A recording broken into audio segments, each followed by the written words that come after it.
Lechon paksiw. Tara. Bawang sibuyas, syempre. Gigisa-gisa lang natin yan, then lalagyan natin ng patis.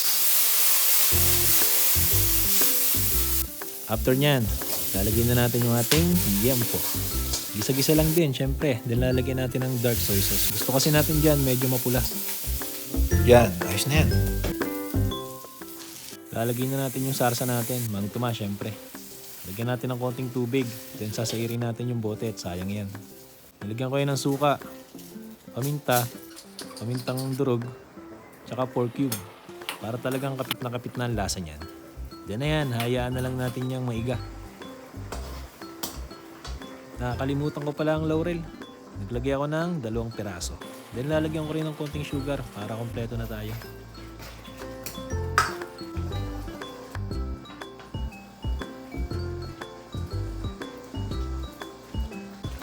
Siling green, pangpabango. At ayan, pwede na tayong kumain. Lutong-luto na yan.